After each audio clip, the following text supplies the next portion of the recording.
Welcome to Wildly Unplugged, sharing stories of nature, conservation, and creativity. Discover what develops when you unplug and step outdoors. Scott, welcome to the show. Thanks for having me, Lauren. So you describe your life as being a blend of entrepreneurship, travel, philanthropy. Was there a moment in your life where you just had this aha moment and you realized that all these things could coexist together? Yeah, that would be back in 2010 when I had my first ever adventure in Africa. So I went there with my father and we signed up on a multi-day tour doing like safaris and whatnot in Tanzania. And it was there that I met my now business partner, Josh, who was a guide at that time. He was a safari guide and he'd been working in the industry for about 10 years at that point. And of course, like I never grew up thinking that in my later years I'd run my own safari company in Africa. But that was the genesis of the story where it's like we got along really well. And I said, hey, like you're really good at what you do. And I'm burnt out on the whole like IT and web development business stuff that I've been doing for the last almost 10 years. And how would you ever think about starting up your own company? Because I know how to start up and run companies remotely. And he gave me the chance to work with him. And from there, I realized after we were in it for a few years that all the things that I loved growing up. So like entrepreneurship, I was a entrepreneur since I was a kid. And then animals and travel, like those three things were huge for me growing up, that I'd combine them unwittingly into a business that I was making money from and having adventures on and getting out into the wild and just having a great time. And it wasn't, I didn't go into that thinking, okay, I'm going to combine these things together. It wasn't until after we had been going for a few years that I realized, oh, wow, like I did that and I pulled all those things together. That's super fascinating. A lot of guests that come on this show in particular, they have some sort of moment of burnout or realization, like they want to start reconnecting to nature again or to things from their childhood again, which is pretty amazing. Was the moment where you finally broke free from that corporate world and decided to go back to something wild, was that a scary moment for you? So I have a little bit different story in that I've never had a corporate job before. And that makes me unique amongst many of my friends and colleagues. So I had many opportunities to go the corporate route. And I decided from the age of 19 to start up my own business doing like IT and web development. And I can't say it was necessarily the right way to do it, and it was definitely not the quickest way to gain experience and get money, that's for sure. But I realized pretty quickly, having even a part-time job before that, or a few part-time jobs, that I wasn't necessarily the best employee because I always wanted to do things my own way. And I was like, hey, why don't you do it this way? It's so much more efficient, or like that kind of thing. I couldn't really keep my mouth shut. And that kind of I came head to head with my bosses sometimes as far as this doesn't make any sense. You should do it this way. And they like, just do what you're told.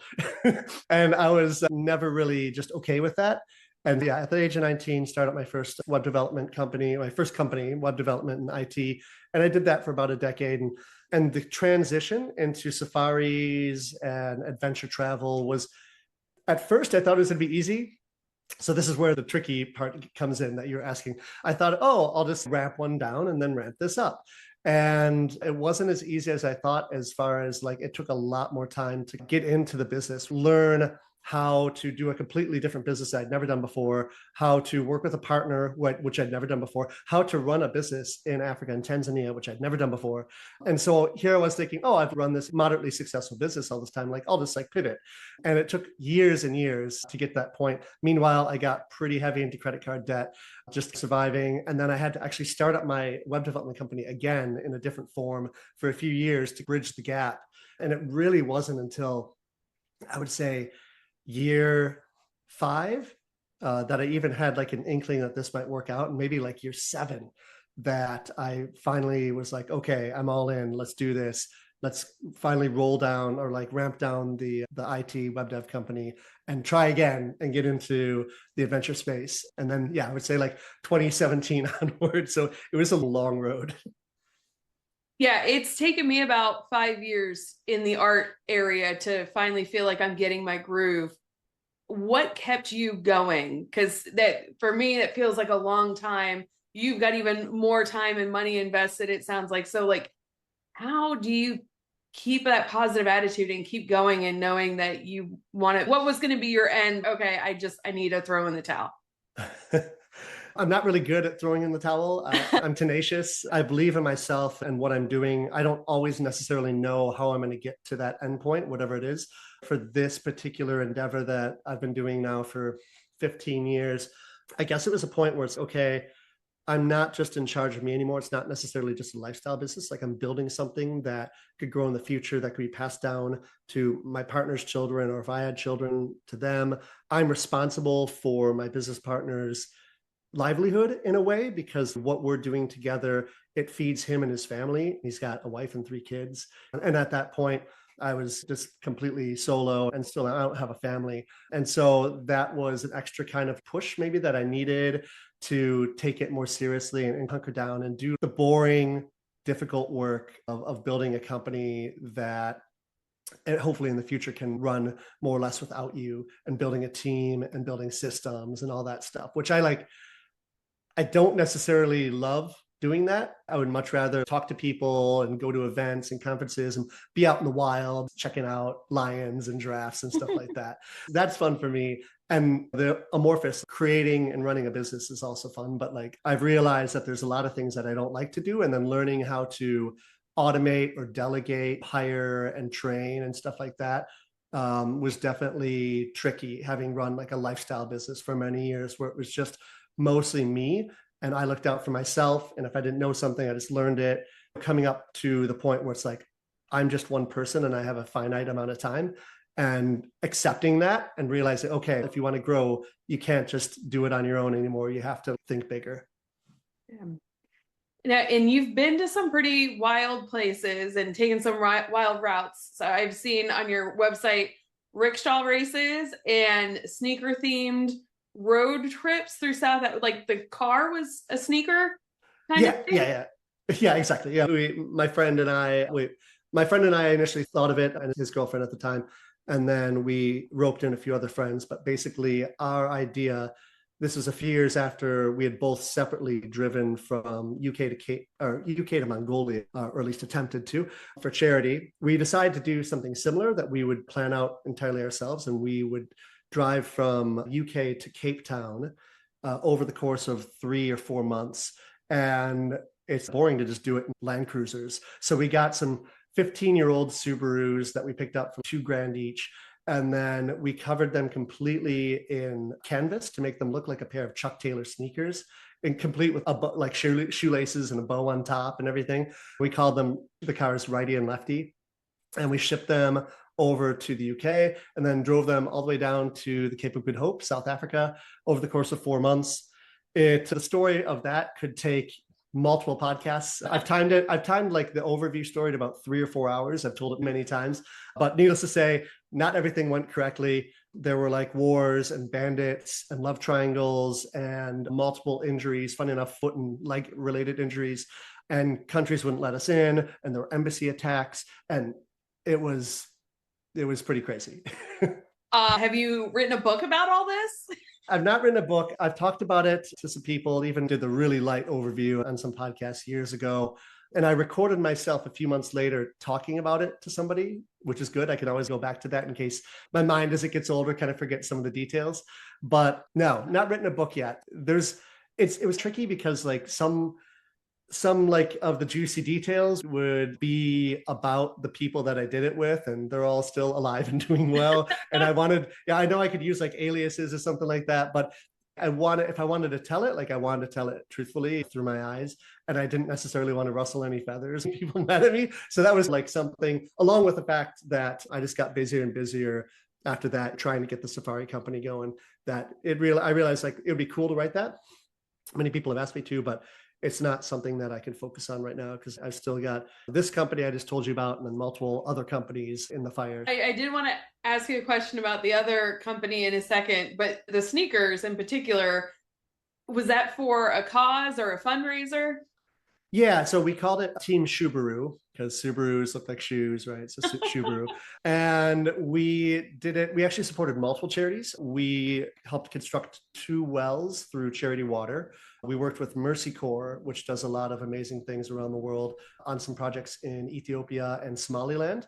And then also we raised money to then provide we provided funds for an orphanage in southern Ethiopia in a city called Awassa. And then we also provided a bunch of clothing that was locally sourced for some orphans and children in need in Tanzania. Very good. So what is it about these adventurous journeys for a cause that attract you? Do you, other than some people like hike or just go door to door raising money, what inspired you to do something so creative? So I guess it was like the ability to, if we're going to do something cool, why not also use that publicity to help others? And we're going to be going through places where, regardless of what we raise, it could go a lot further as far as its ability to help people.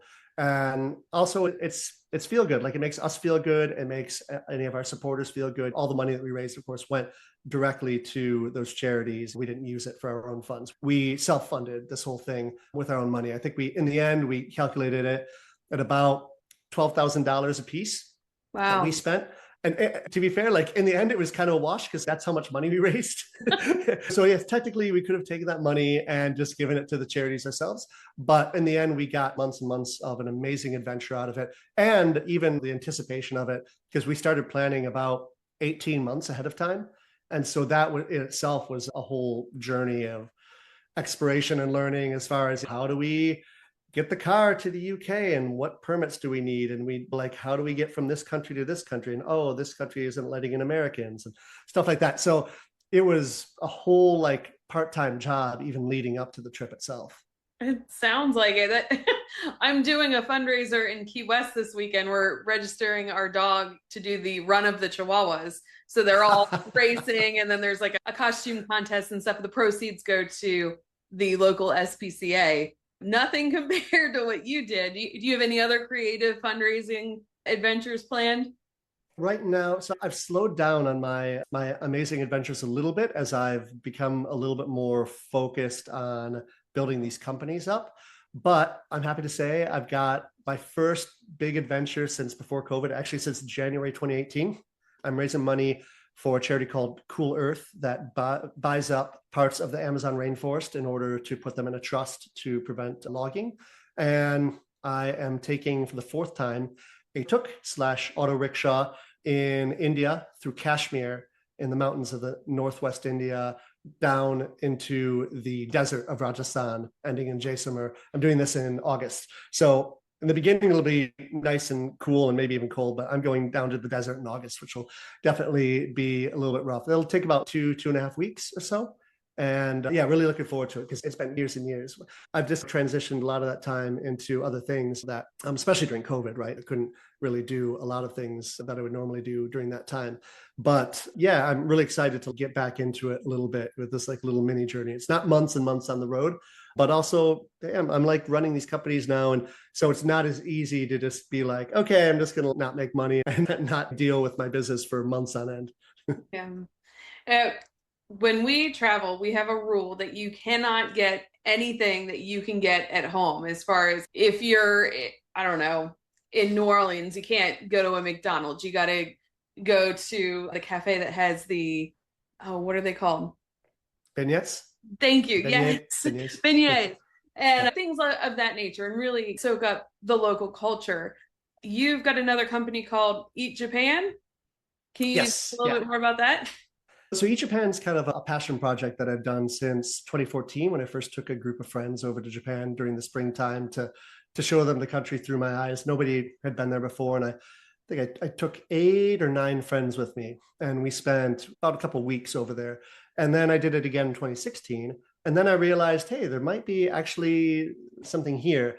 And so starting the next year, I turned it into a proper company called Eat Japan, and it focuses on multi-day, higher-end food tours through Japan, where I show Japan off through the food and drink culture, primarily, like 75%. We still do some tourist stuff that's not necessarily food related, like sumo tournaments and festivals and things like that. But we have a day devoted to sake, a day devoted to tea, and we're hanging out with chefs and whatnot. And I'm doing this all through my connections I made over there, because I've actually been going to Japan for about 25 years now, since I was 18, and I studied over there, and I speak Japanese, and I'm a sake sommelier, and I'm a tea sommelier almost in a few months. And so I'm like in a unique position to do this, where, I do it mostly during the off season for safaris, which is like mid-March through mid-May is the rainy season in East Africa. And so I usually then spend a couple months over in Japan. I just got back last week after running 3 11-day food trips in a row. So it was pretty hectic, pretty nonstop. Every year recently has been the biggest tourism season in all of Japan's history, and this year was no exception. But we managed to make it work, and it was awesome. And yeah, it's just like, that was also going back to what did you dream of doing? And how were you able to like make it a reality? That's another thing where I always knew, even 15 years ago, I was like, man, I would really love to get paid to go to Japan. And what I also love, I love eating and drinking. And so like I'm in Japan eating and drinking with cool groups of people, only up to 7 people at a time, because I can't get into some of the restaurants I want to get into if we're more than 8 people. So like small groups, so pretty chill, having a fun time, eating, drinking throughout Japan. I get paid for it. And this is my passion project that I've done, and I might expand it later on. But right now, 2-3 trips a year it makes me happy. And I love showing off Japan to people, because it changed my life in so many ways when I went over there when I was 18, 19, where I was very much a homebody into like anime and video games. And I went to Japan. And also I had such like a white person palate as far as food, like casseroles and macaroni and cheese and burgers and pizza and fries. I thought like pepperoni was too spicy, so I'd pick it up the pizzas. I didn't eat like garlic or anything a little bit spicy, or onions or bananas and all this stuff. I came back like carting home bags of kimchi that I picked up from the Seoul airport on the way back home. And my mom was like, what have you done with my son? I was like, I've changed, Mom. I've changed. I like going to the club and going to bars and eating kimchi, and that, amongst like many other experiences in Japan that year almost that I studied there when it's my freshman year of college, changed me so much. And so I love to share just a little bit of that during our time together in Japan, and just show off like why I love it. One of the many reasons why I love the country. It sounds like it's a very personal, and like you really get a sense of Japan, not like a tourist trap end of Japan. Like you are fully immersed in Japan and the culture when you're doing a trip with you. Yeah, my trips are for people that don't like group trips, because like I am not necessarily a group trip person. Like sometimes when I go with my father, like when I went to Africa, I'm cool. It's nice to not have to think about the itinerary and what we do the next day. My dad's here's the itinerary, and I'm like, I'm not going to even look at it. I just want to go with the flow, because most of my life I'm planning trips for other people and then knee deep in the details. But for this kind of trip, I want to make it seem like it's just a group of friends traveling through Japan. And by the end of it, we are friends, even if we didn't know each other beforehand. And things will change depending on the weather or the time of year or the group itself. And I allow that flexibility to change things around in case it's needed. And it's not super, like it's long days. Like we walk a lot, we see a lot of things. I try to cram as much into those 11 days as possible. But it's very much not a tour that you would buy off of a website through Japan, for sure, because it's entirely curated by me through my experiences and through my connections. And that's something that I'm just in this unique position to offer the world. And funny enough, there's not really anybody else doing that. Like Japan is one of those amazing spots, especially for food tourism. And there are tons of 3-hour tours or 6-hour tours, day tours. Just as of late, there happens to be some companies offering a little bit more than that, like 3 or 4 days that you can add on to an existing trip. But my trips are like, that is the main, that is what you are focusing on. And then some people come in a little bit earlier or leave a little bit late. But yeah, that sets me apart from the competition. What is your favorite meal when you're over there that you are just always looking forward to? Oh, there's so much. It's ramen.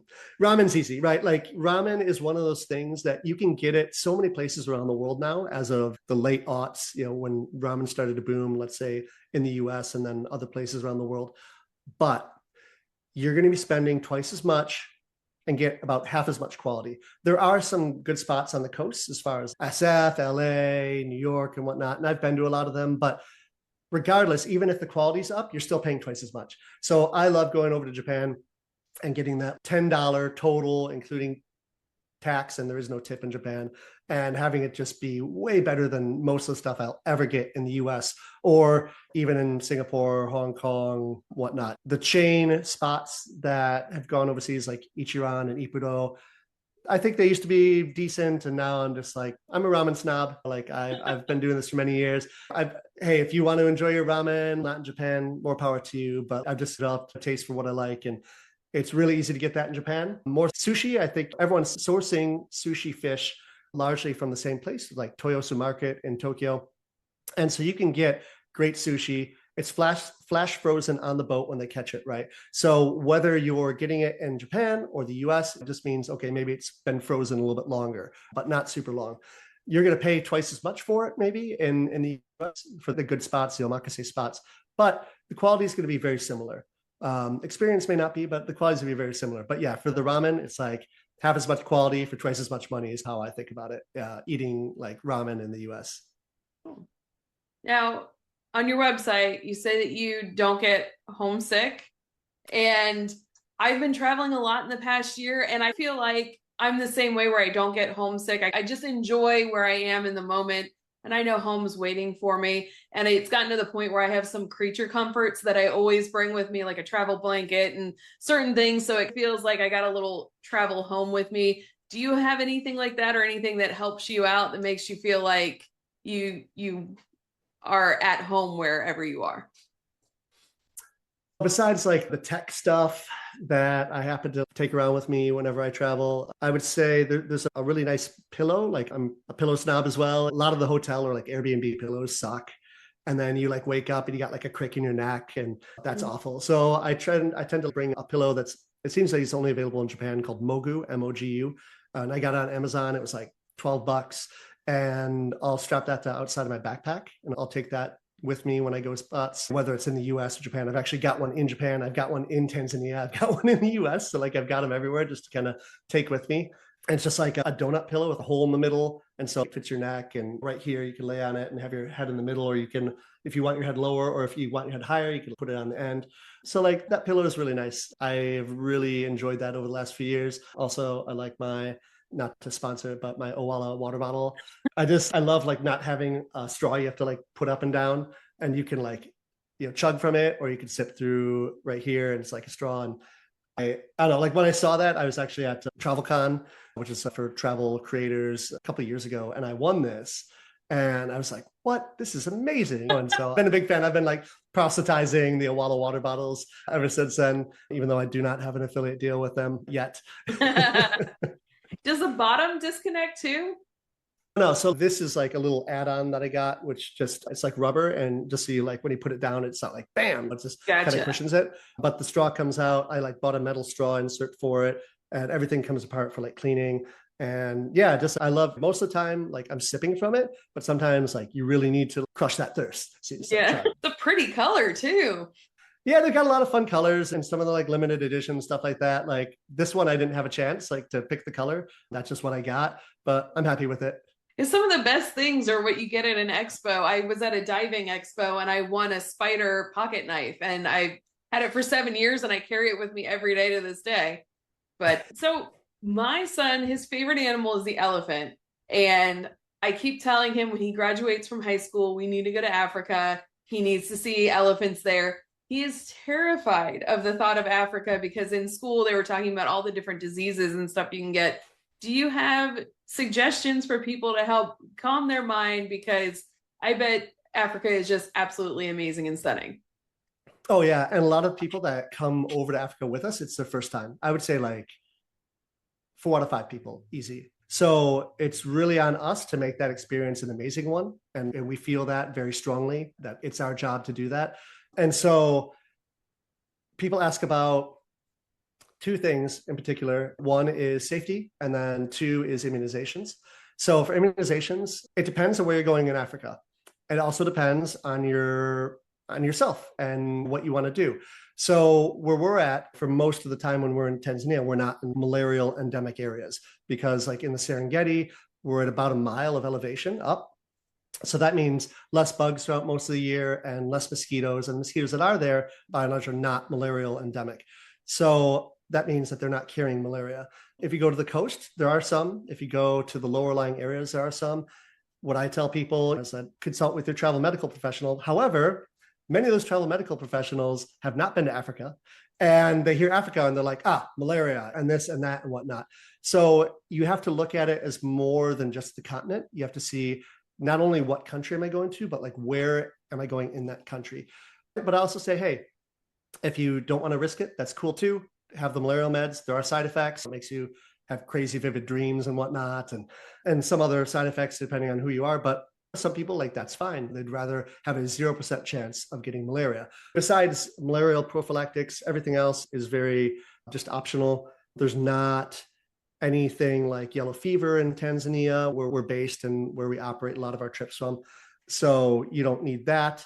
Typhoid and the other like traveling immunizations, not even necessary because we only drink bottled water. And even when you brush your teeth, you use bottled water. And when they wash the fruits and vegetables, they use bottled water where we go. So that's very safe as well. Tetanus, that's always good to have every 10 years. It's stuff like that. So it's nothing out of the ordinary past like the stuff that you might usually get for traveling to developing countries, which I would stay on top of anyway.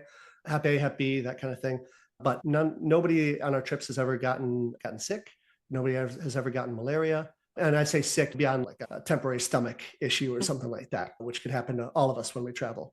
And then secondly is the safety portion. We've never had any issues with safety in all of our 15 years. I think the worst thing that's ever happened was like 8 years ago. Someone left their ring somewhere, their wedding ring somewhere in one of the lodges. And they realized like a few days later, they went back and they couldn't find it. Okay, they had insurance on it, so it wasn't a big deal.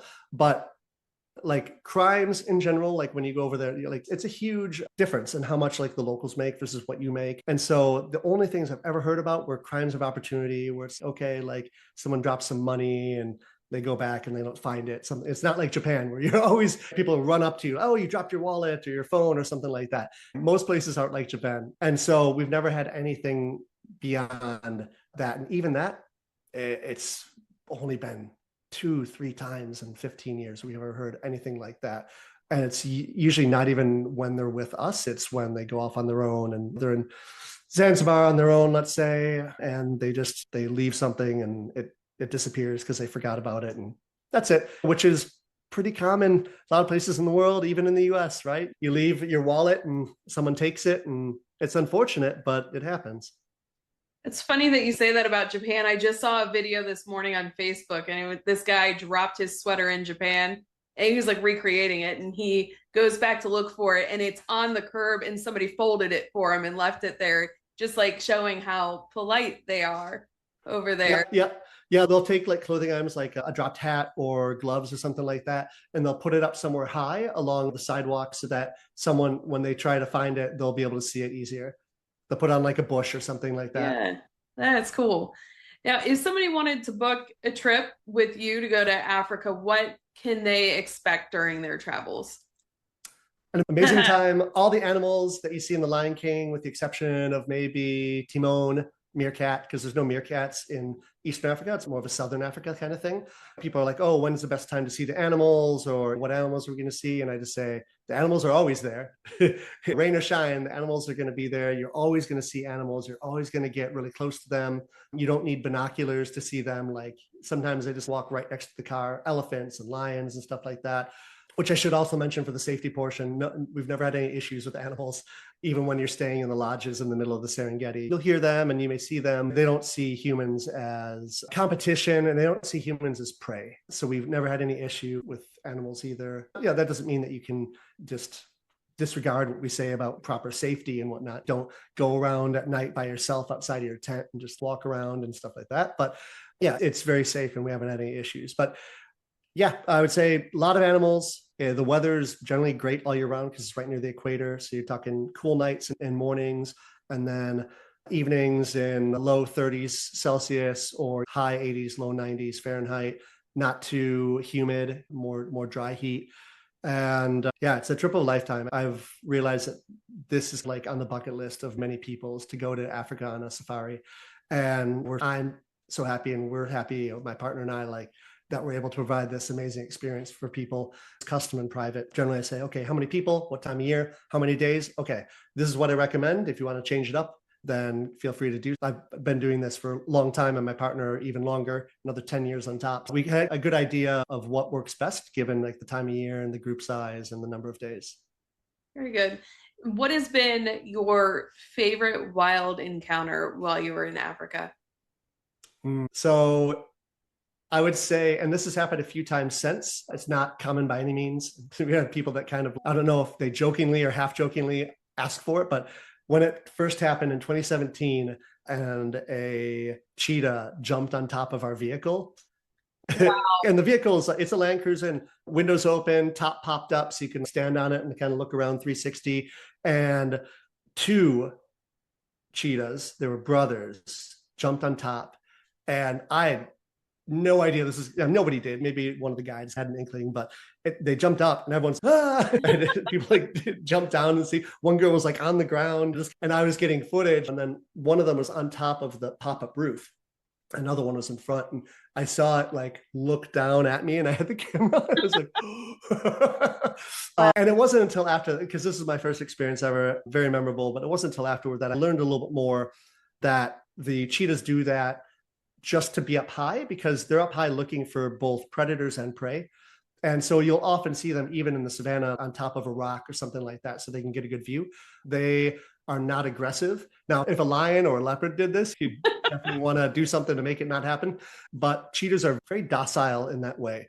Doesn't mean that they can't mess you up if you attack them or something like that. But they would much rather run away, because if they get hurt, then they lose their ability potentially to run. And that's how they outrun the predators and catch the prey. So they're much more skittish than, I would say, aggressive overall. And yeah, they're just coming up, take a look around for a little bit. They're up there for a few minutes, and then they jump down and went on their way. Wow, that would be so incredible. It was pretty cool. And it's happened a few times since then. And obviously I'll never forget that first time it happened. It's really cool whenever it happens. And the park officials actually now say, hey, please try to have it not happen, because we don't want the cats to get used to that. And so they ask you to rev your engine or something like that. But occasionally it still happens. So where can people find you? You can find me either at eatjapan.com, eatjapan.com, or pamojasafaris.com, Pamoja, pamojasafaris.com, and on Instagram. So it's at eatjapan tours or at Pamoja Safaris on Instagram or Twitter or Facebook or everything. Very good. And I'll make sure I tag all of those in the show notes so people can check that out. And then before we go, what tip do you have for someone that would like to reconnect with nature? Go out there and do it. I know it's easier said than done, depending on your circumstance and even where you live. Like right now, I'm in Dallas, and there's not a lot besides like strip malls and like artificial reservoirs around here, unfortunately. But it's generally within reach for many of us, even if you have to maybe drive an hour or so. And one of my favorite things to do is just to go hiking and just be in nature for a bit every so often to kind of refresh. It goes back to the Japanese concept of shinrin-yoku, which is like forest bathing. And just they've measured body's responses to just being out amongst the trees and in the wild, and how much of a calming effect and anti-anxiety effect that it has. And I think that's besides that, I just like it. It's fun, and I love being out there. And I'm super lucky that every year I get to spend weeks, whether it's hiking in Japan or being on safari in Tanzania. And so I get a nice chunk of time then. Oftentimes I'm in front of the computer, like many of us, right? Working on my business in spreadsheets and stuff like that. And I'll be doing that for weeks at a time. And I'll just be like, I felt that way when I was writing my book. I'm like, I'm writing about unplugging and getting outside. And here I am plugged into a computer. It seems counterproductive. Gotta be done. God, thank you so much for being on the show today. Thanks for having me, Lauren. I had a blast. And until next time, unplug and get outside and see what develops. Wildly Unplugged podcast is a production of Wild Development Studio. The views, opinions, and statements expressed by individuals during Wild Development Studio's productions do not necessarily reflect the views or opinions of Wild Development Studio or its affiliates. Participation in any activities, expeditions, or adventures discussed or promoted during our content may involve inherent risks. It is strongly advised that individuals conduct thorough research, seek professional guidance, and take all necessary precautions before engaging in such activities or venturing into wilderness areas. Wild Development Studio, its representatives, or employees shall not be held responsible for any injury, loss, damage, accident, or unforeseen incident that may occur as a result of participating in activities inspired by or discussed in our content. By choosing to engage with our content or act upon any information provided, individuals do so at their own risk and discretion.